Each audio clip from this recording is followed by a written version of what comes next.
Welcome to another episode of the Fascia Masters podcast. My name is Quinn Castling. I am the VP of Block Therapy. And of course, we have Deanna Henson, the founder of Block Therapy. And in this episode, we're going to be talking about concussions and sharing our perspective and our approach to dealing with concussions. And it's really cool because you've been doing a concussions protocol with about 12, 13 people. And I'm going to have you obviously share more about that because I'm not as involved with that as you are. And then we're just going to go from there and really share the perspective of fascia, posture, how that plays a role in concussions, how to heal and recover from concussions a lot quicker. So let's start off simply enough. What exactly is a concussion? Because I've had concussions personally and they are terrifying. But what exactly is happening to the brain, to the body when we experience a concussion? Great question. And I mean, at the end of the day, really, a concussion is no different than any other injury in the body. There's a force or a blow to the head, which results in inflammation, damage, just like any other part. So what is really interesting, because now we're doing this protocol and I've learned a lot since then, but prior to that, we would always be addressing concussions simply from the place of understanding fascia in general. So if people had a concussion, I would, still get them to work through that rib cage first to access proper diaphragmatic breathing, because again, like if you've had a blow to your head, just like a car accident, there's going to be debris. So the first thing that we want to do is we want to be able to remove the damage from that area to create space so that the body can send the healing agents in for repair. So if all we do is we're working in and around the head, we're really missing the important areas that we need to focus on, because we want to get to this neck area. We want to make sure that we can drain all that damage out through the vascular system, as well as pump up that newly created blood and oxygen flow to that damaged site. So if we don't open up that rib cage, because already people's posture is in a negative alignment. Everybody has that collapsed forward rib cage with the head getting pulled forward, which is blocking that ease of flow. And then you compound that with an injury. Now we just have so much stagnancy and so much inflammation in the head that everything gets backed up. And for a lot of people, healing doesn't really occur in the most efficient way. So prior to this concussion protocol, I would, look at a body and see what the general cause sites are, because again, the calves and the feet, the forearms and the hands being the furthest from the engine, the diaphragm, the way that the fascia wraps around these parts of the body is going to manipulate everything up the chain. So even if you are doing all this work through the head and the neck, as soon as you start walking, you're going to get pulled into that negative fascia pattern, which is going to pull that head forward, collapse the rib cage, and then again, block that ease of flow. So we've had actually really amazing success already with our concussion clients going through this process, because once you activate that breath, you're changing the frequency of the brain pattern. You are opening up everything to improve things. But I realized not that long ago that we were missing an important component, and it was really targeting what was going on in the eyes.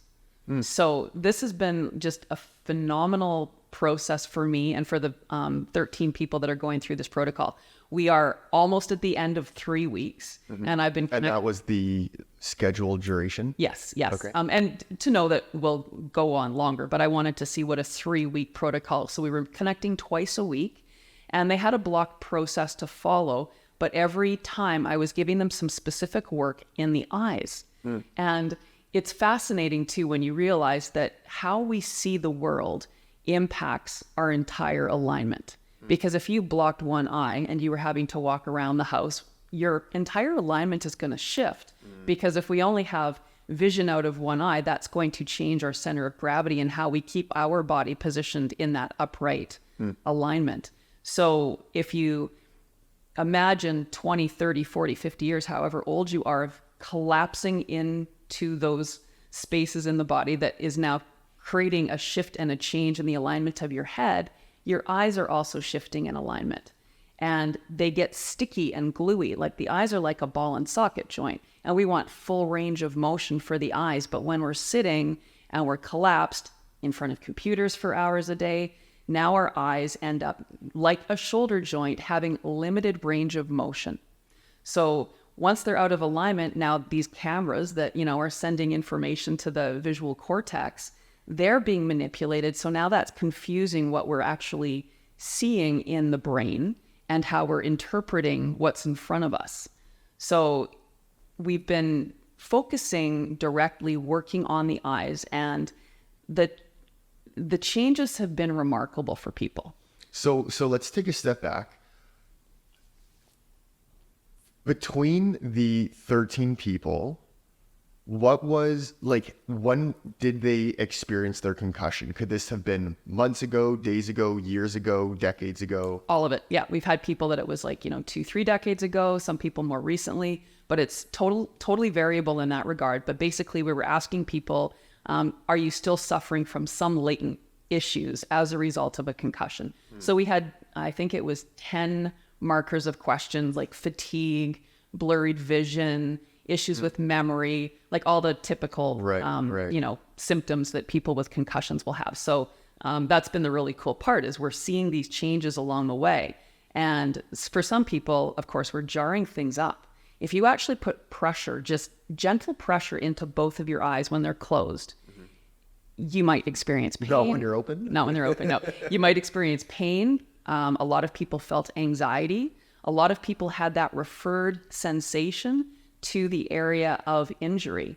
So it was really fascinating because, again, like adding pressure into this space, it's changing the dynamic of how their head is positioned and how they're seeing the world. So, I mean, like think about like if you fall and you like whack your head, right? Yeah. The eyes also get jarred, like 100%. The whole body gets jarred. So if there's not a reset in that moment, now they are held in that negative alignment, storing the emotion, storing the memory, storing the pain from that injury. Well, and I like what you said earlier. It's like any other injury in the body. It's like you break an ankle, you break your arm. Yeah. There's going to be inflammation sent to repair. And if you don't repair or treat that injury properly, then there can be a stagnancy of flow of inflammation that can build up, then scar tissue. So it's probably very similar to what's going on in the head. So would you say there is a stagnancy of inflammation in the brain? Like what is causing people to still have these issues such as memory loss, fatigue, blurred vision, etc.? Yeah, absolutely. The inflammation's getting in the way of the proper movement of energy in the brain. So also, when we have those injuries, we hold our breath, and there's that gut-brain connection. So as we're holding our breath, our gut is also impacted. We talked about that on last week's podcast when we're not breathing diaphragmatically and what's going on through there. So if there's inflammation in the gut, there's going to be inflammation in the brain because it's all connected through the ability to properly heat the body through correct breathing. But again, when we have injury, if we don't reset in that moment, pain, fear, and stress cause us to reactively hold the breath, then we age from that point moving forward. So we continue to get pulled out of alignment. And of course, when we have a ton of pain, especially when it's in the head, if you're having trouble seeing or you can't sleep, that's going to arouse a ton of anxiety, a ton of fear. That's going to cause an even further holding of the breath, which is going to only impact those symptoms negatively. Right. And they're going to continue to grow. So for a lot of people, like this is where they're struggling because they haven't had that ability to reset the body from that time before the injury. So it's a trauma like any other trauma, but there's just been a specific area of impact in the head. So we want to get in there, move that inflammation out and create that repair. But without being able to address the eyes, as I'm really seeing with this protocol that we're doing, we are able to do a lot, but that's a really key component as to how we change what happened in the past. Because again, those jarring movements in the head, they cause the eyes to get pulled out of alignment. And if they get stuck there, that's now how we're seeing the world, from this confused alignment that we're seeing everything from.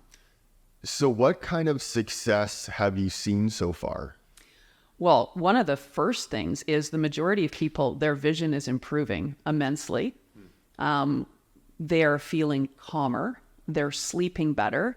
And so again, like we're into the third week. So in the first week, and people recognize this, a lot of the symptoms actually, like it felt good, but it also was bringing up the injury, bringing up the past stuff. So there was a Which little is bit essential for healing and getting past trauma. Yeah, we're injury. pulling them up and out. And then, of course, we were also focusing full body. So we did a lot of work with blocking in the head, but we still are doing twice a week, focusing on the foundation, because we want to make sure as we change the alignment of the eyes, we're also keeping the rest of the body in line with those changes. Because if we just work the eyes and the head, of course, we start walking and we get pulled out again. So to be able to, again, see the full body, but really create a focus of where we need to go has been amazing. One of the most phenomenal things that I heard, and this was on Monday, one of our members, she used to dye her hair black, but she hadn't for a while. So we had done the hair health class as well twice, which is really releasing the scalp from the skull. So she was washing her hair in the sink, and she said 4 times she had to wash it because black hair dye was coming out of her scalp, even though she hasn't dyed her hair in a very long time. And then wild. I know. And then she said afterwards she felt so much lighter and clearer in her head. Wow. So that to me was just, holy smokes, that was fantastic. And so you said that was from doing the protocol or the hair health? Twice we had that hair health class in the part protocol. of the concussions protocol. Yeah. That is wild. Yeah. See, that's like another thing that we never would have thought would have happened. No. Until people have experienced that. Exactly. Wow. So I've had concussions. They're terrifying in the moment. Well, they're terrifying in general because obviously it's the severity of them differ from each experience, each trauma. And I had one that was really bad. It took me months to get back on to the ice to skate and play hockey. And that's how I got concussed, was playing hockey. So if someone were to get concussed right then in the moment, so let's say I was playing hockey, I got rocked, I whiplashed, smoked my head on the ice, and then I just remember seeing black, like lights were flashing. It was just chaos. I was emotional. I didn't know where I was at times, and it was really weird. But let's say in that moment you were there. What would you do, or what should somebody do immediately when they experience a concussion? Well, I mean, we should still go through that protocol that they take you to see, first of all, if you do have a concussion. And then I would still, send people to the hospital if they do, because they want to be observed and watched, and we want to make sure that, we're taking the proper steps. Mm-hmm. What most importantly we want to do, though, is we want to get that breath regulated, because again, in that moment, they're scared, they're in pain, they're going to be automatically holding the breath. And we want to strengthen that breath in the moment to move the energy, to keep everything flowing. So whenever there's an initial injury, that's the key. The breath creates this opportunity for so much healing through that movement of the energy. So I would basically work through their rib cage if I was physically there. But more importantly, that's not going to be the reality. What people need to do after they seek medical attention is then work through that rib cage to keep things nice and open and make sure that the diaphragmatic breath is strong, because that's going to be how we're going to pull the damage away from the site and then direct that inflammation to that area. And then similar to, I guess this is just really the point of you doing the concussions protocol, because what was the most recent concussion that was part of that protocol? Well, actually, one of the members in the group was in another car accident in the middle of the protocol. No way. Yeah. So she's actually handling it very well, because now she already had prepped her body for all of this work. And so she was actually sharing how she feels she'll get through it very quickly.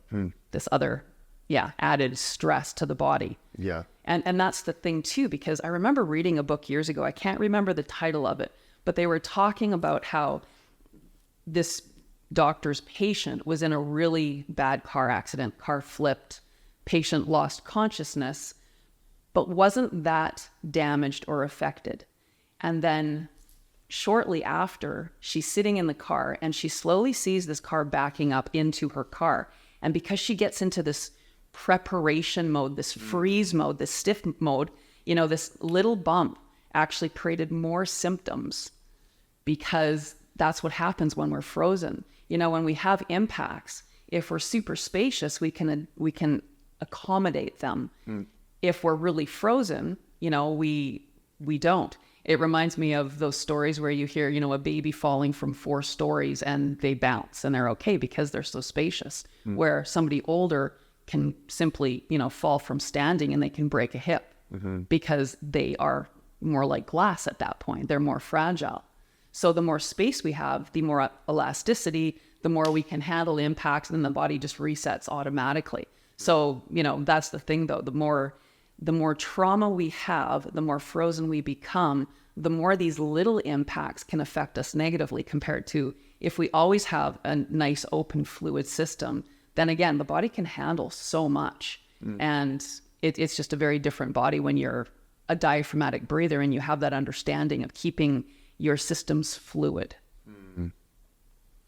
Yeah, that's a really good point. So in addition to this, what else would you like to share about concussions? Because I personally don't know or haven't worked with people regarding concussions other than myself. Yeah. And I was young. I didn't really know what to do. But yeah, what else would you share about concussions? Because I think maybe like a fear component can be, well, it's funny how you just said that with that lady. She was so scared of just this lady doing a little bump into her that can cause so like much more injury than what's actually should have been necessary. Yeah. Well, I think most importantly is no matter how long you have had symptoms, however long ago the injury was, you can start the repair process. It doesn't matter if it's 30 or 40 or 50 years ago, or if you're 70 or 80 years old. Connecting to the proper diaphragmatic breath, increasing the energy and fluid flow in the body changes the dynamic of everything. So not that we want to, just direct people to our program, but understanding that there is a solution. You don't have to stay in this state. And that's been the really cool part. One of our members in this protocol, it was, I think, 24 years ago that she had her injury. And she's had eye issues for most of her life. And she's so excited because her vision is improving so much. And she said, like, finally that one eye that's been stuck feels like it's free and it's moving better now.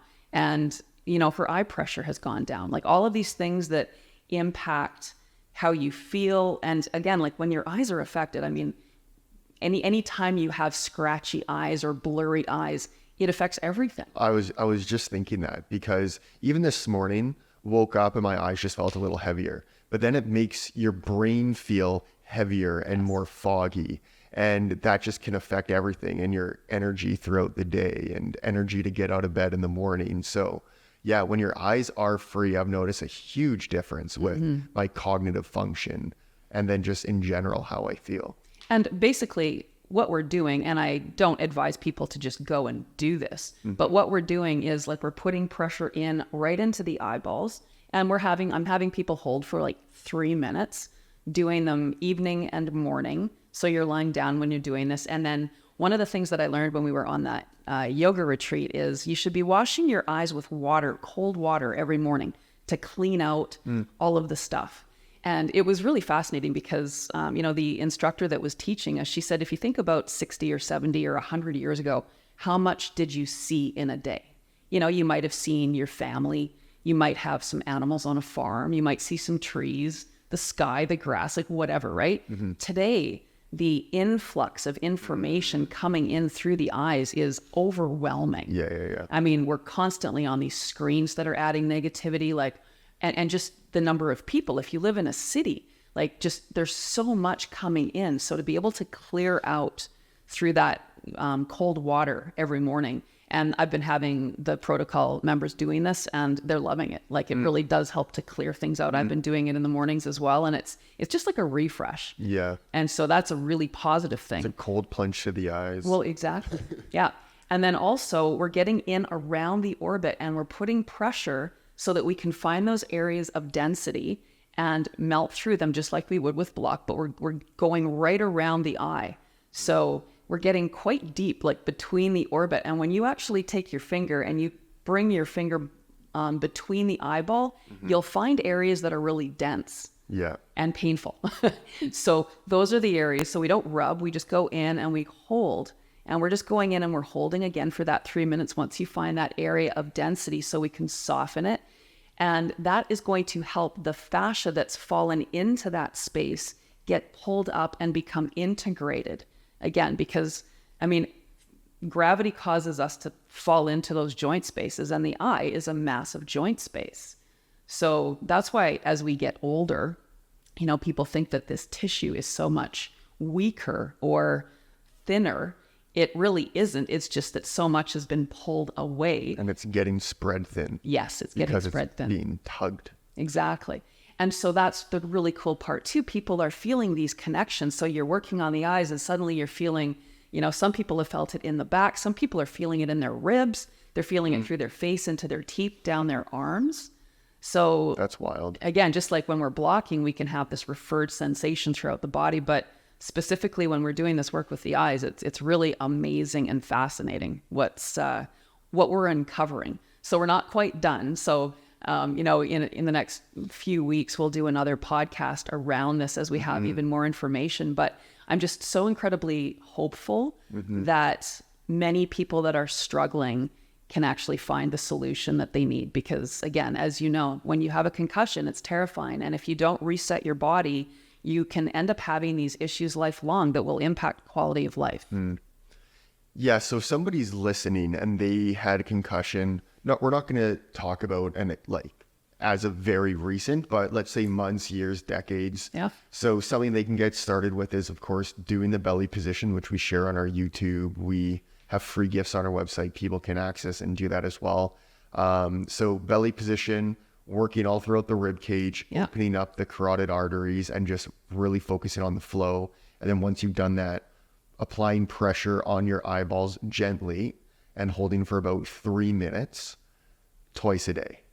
Yeah. And again, I wouldn't just jump in and necessarily do that without having a proper protocol, because like anything, you know, if we want to make sure that people are, you know, safely going through this stuff. So something that they could do safely is the belly position. Yeah, the whole rib cage. And also realizing that, again, anatomical position is palms facing forward, because if we stand with the palms facing behind us, we're pulling the rib cage forward and down. That's going to be pulling the head forward. When we're in pain, we tend to clench those hands all the time. And that creates even more tension in the body. So to understand, and again, we share so much of that on our YouTube channel that people can start accessing this using a rolled up towel. And if they feel that this is improving things, then there's so much more we can do to assist people. Absolutely. Well, this is really cool. It's so cool that you thought of the idea to go through a concussions protocol. Why did you choose concussions? You know, it was funny because I've been going through an interesting healing crisis with my eyes. I actually think I'm pulling some, you know, nasty stuff out of my head. My mother died of a brain tumor, and it's been 9 months that I've been going through this, and it started in my right eye, and it's getting pulled out, and I think I'm close to the end of it. But I've been doing a ton of eye work. And the eye work itself that I've been personally experiencing has been truly transformative for me, for my alignment, for my vision. And then as I was just, you know, learning more and reading more, realizing again how impactful the eyes are. We did, with our pet program, we worked on a puppy, not a puppy, but a dog, a small dog who had lost an eye. And so the alignment of this dog when I first saw him was amazing, because of course he's leading with only one eye. So his whole body was twisted as a result. Absolutely. And then we did the work and we got him to be so much better aligned. But I mean, people are the same. Again, just try walking around or driving with one eye closed and you don't even really know if you're in the lines, right? Well, even if you have a blurry eye, like for me, my right eye is still a little bit blurrier than my left. And totally I can notice compensations going on throughout my body and how I tilt my head a little bit more in one direction to help like see better. And these aren't things you're obviously conscious of. No. They're just like a subconscious thing to make it the most effective way for you to see, because that's what you're dealing with. Yeah. So exactly. Wow, that's a really eye-opening, pun intended, protocol or just area to work in. So That's very, very cool. Is there anything else that you want to share about concussions? Because I think that you touched on the fear component. That's a big reliever, is just knowing that you don't have to be so fearful of it, because there are things that you can do. And if you're going through something, again, it's terrifying when you're in it in that moment. Yeah. But when you get past that initial acute trauma, then that's when I feel is a really good time to start dealing with it. Yes. And then you can really start making some leeway. Well, and that's the nice thing too, is because we can address the body from a distance from the injury, we can start really early on. Yeah. That's We a good can point. get that breath going. We can do the work in the calves and the feet, even, the moment after, again, providing that you've sought correct medical attention in that time. But that is only going to help no matter what. Improving your breath is only going to help the situation. So that's key, because people, especially if you have a lot of pain, they're afraid to put pressure where pain might be. Yeah. So to be able to activate change without having to go directly there is a wonderful thing that we can start with immediately. One other thing. So let's say somebody has had a concussion, it's been months, years, whatever, and they notice some cognitive issues. It could be memory isn't as great, you have brain fog. What are your thoughts on nootropics, like a natural nootropic, like a brain supplement? I personally love taking them because I care a lot about my brain more than like a muscle building or a bodybuilding supplement.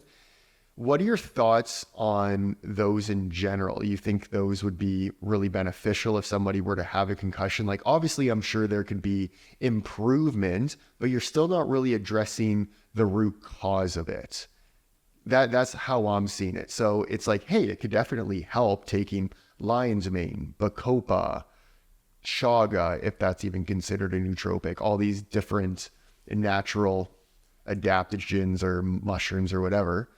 But For sure, they're definitely going to add benefit. The thing is, though, if we don't have the pathway to allow the medicine to get to the area that we need it to address, then the medicine won't be beneficial. yeah, like And- if you're stagnant and Yes. you're collapsed, it's going to be hard for your circulatory system to bring it into that injured area. Yeah, that's why we need to pull that debris away, pull that stagnant inflammation out of the way so we can create the space. And then once there's space, all the additional things that you're doing for your health are going to be helpful. But that's the thing, you can do all of these things, but if you don't have the flow, then all of those medicines might not actually reach the site.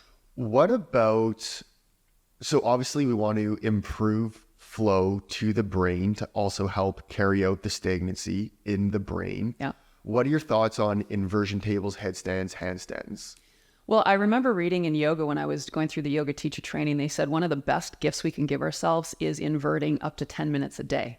So, I mean, I think inversions are wonderful. I wouldn't necessarily put somebody with concussion into a headstand. Like, you want to make sure people are properly aligned, but I like What inversion about like tables. further down the road? Let's say like 3+ months post concussion. Yeah, I mean, again, I think everything is really individual. So, but definitely inverting. And you can simply invert as long as your feet are higher. Everything is in that nice line. It doesn't have to be like you're upside down. Perfectly vertical. Yeah.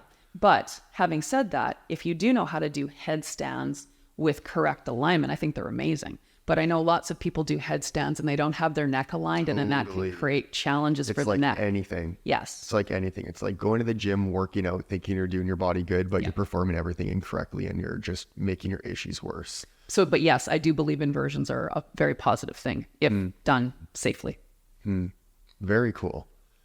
Well, if that's everything, that was a lot of information packed in a pretty short period of time. Well, and there will be more. So again, I look forward to, Yeah. doing another call in a few weeks when we've had a little more time with everybody to, get those numbers and see what kind of changes people have had and where the changes, if they've been super variable or, if there's certain things that are just always better in some or, So Yeah. that'll be fun to follow up with this. Totally. So I think some key takeaways are you can always start by engaging your breath, making sure your diaphragm's working as the pump. Yeah. That's you talk about that a lot as being the engine for the body, and then working throughout the rib cage, but also just decompressing throughout the entire body.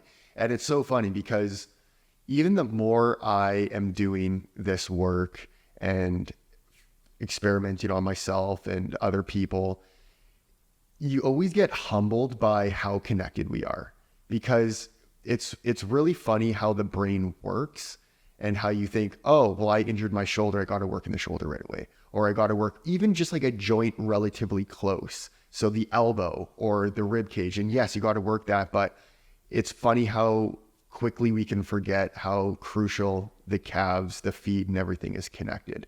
Because I was even talking to somebody the other day, I don't want to get onto back pain right now, but this just shows how connected we are. You have back pain, and then I'm watching other people's videos and how they would treat it. They say a lot how the gluten, even up to the hamstrings, can be influencing the low back. And I'm like, well, then if the calves are directly influencing the hamstrings, then why can't you say the calves can be part of the cause of your back pain? And then if the feet are connected to the calf, it's just this whole chain reaction, and they think so linearly of the muscles, but when it's the fascia, it's like you are really connected. So that's how that can work all the way up to the head, and why even if people are just blocking their calves, blocking their feet, doing the belly position daily, like that is going to help with issues in the head. Well, absolutely. And interestingly, right now I'm working on your dad.